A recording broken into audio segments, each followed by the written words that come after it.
और औरत तो वैसे ही आधी चक्कर में रहती है। मेरी बात समझ रहे हो? आज मैं औरतों में बोल नहीं रहा हूं, लेकिन बीच बीच बात आ जाती है तो कह देता हूं। अब वो चक्कर में पड़ गई यार, इतना बड़ा झूठा मियां कह रहा कि जिसने बीबी को हाथ नहीं लगा, मगर चली गई, बोली जा जा।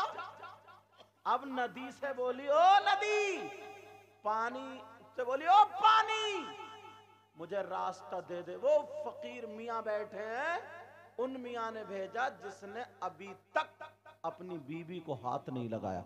नदी रुक गई, रास्ता बन गया और औरत नदी में को चल के चली गई, पार चली गई, मगर दिल में वही यार, बच्चे, वो मियां और ये नदी और ये पानी। अब औरत है चक्कर में, एक तो वैसे ही चक्कर में, औरत परेशान। उसने फकीर को दे दी, उन्होंने भी आधी खिचड़ी की प्लेट पूरी साफ कर दी। बोले जा। बोली मियां मैं कैसे जाऊं, अब मैं कैसे जाऊं, नदी में तो पानी है। बोले अच्छा उधर से कैसे आई थी? कहा था मियां बताइयो मत, मेरा झूठ चल लिया, झूठ। बोले क्या बात? अरे देखो ना हमारे सामने शादी हुई है, इतने बच्चे हैं, 3-4 बच्चे टहल रहे, और नदी भी कम बखत मारी कहना मान गई।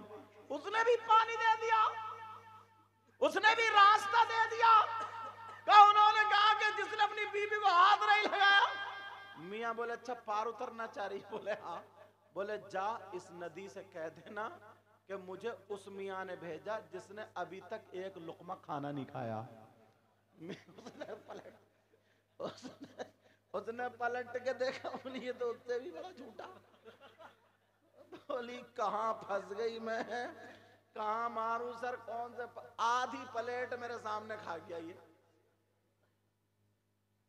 मगर तुम फकीरों के भी नहीं समझ पाओगे, इसलिए तो मैं सुना रहा हूं। अब बेचारी क्या करे, बोली कहां फंस गई, एक खिचड़ी प्लेट, उत्ते बच्चे, पानी, आदि ये खा गया, और मेरे मुंह पे ही कह रहा जिसने अभी तक एक लुकमा नहीं खाया। जा नदी से कह दे उस मियां ने भेजा जिसने अभी तक एक लुकमा नहीं खाया। चली गई। पानी से बोली ओ नदी सुन रही है? कहा उसने भेजा है उस मियां ने जिसने अभी तक एक लुकमा नहीं खाया, वो उसने भी रास्ता बना दिया। जल्दी से उतर गए और घर आके बुखार में पड़ गई। बुखार, शौहर बोला चल दवा दे, बोली नहीं बचूंगी नहीं। कहा क्यों? कहा सुनो बैठो पहले मेरी सुनो, ये दोनों मियां झूठे और दोनों सच्चे। कहा क्या मतलब? कहा झूठे। बोली ये बताओ बच्चे टहलने किसके हैं? तो बोले वो तो मियां के ही हैं। बोली मैं भी तो यही समझ रही हूं। उसकी बीबी के पास गई, बोली ये बता सच बताइए देख, वरना मैं बचूंगी नहीं। कहा ये बताइए बच्चे किसके? बोली मियां के ही हैं। तो बोली अच्छा, तो बोली मेरी नदी ने पानी क्यों, रास्ता क्यों दे दिया?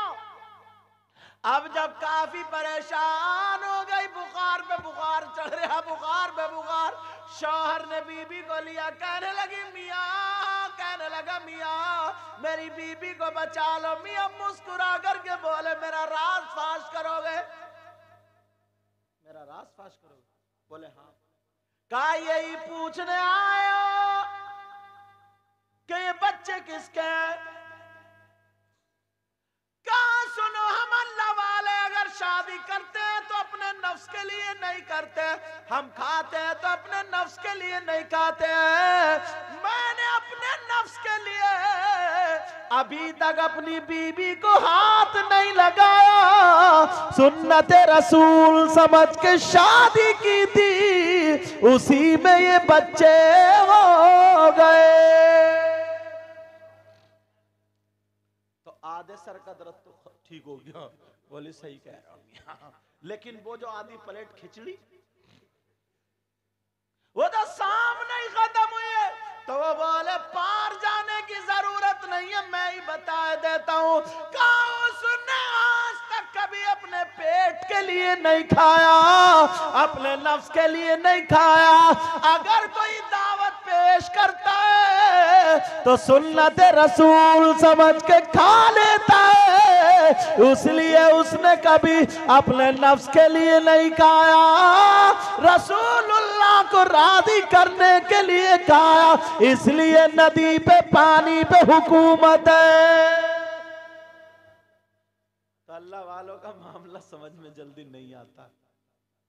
एक बुजुर्ग ने लिखा था, जुनैद बगदादी ने गालिबन लिखा था कि झूठ बोलो, हराम खाओ, बीबी को तलाक दो और मां के ऊपर लेटो तो तुम जन्नती बनोगे। चारों बातें गलत हो रही हैं। झूठ बोलो, अपने उन्होंने मुरीद को तलकीन की थी का झूठ बोलो, हराम खाओ, बीबी को तलाक दो, छोड़ दो और मां के ऊपर लेटो, तब जाकर के तुम जन्नती बनोगे, वरना नहीं। अब ढूंढता फिर ढूंढ, मैंने पढ़ा तो बताया। मैंने कहा हराम खाओ, इसका मतलब ये गुस्सा आ जाए तो खा जाओ, समझ गए। झूठ बोलो, नेकी करो और लोगों से कहो मैं बहुत बड़ा गुनाहगार हूं।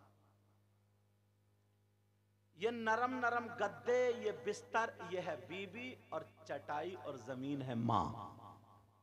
उन गद्दों को छोड़ दो और मुसल्ले पे आ जाओ, चटाई पे आ जाओ, तब जाकर के तुम जन्नत के रास्ते पर आओ।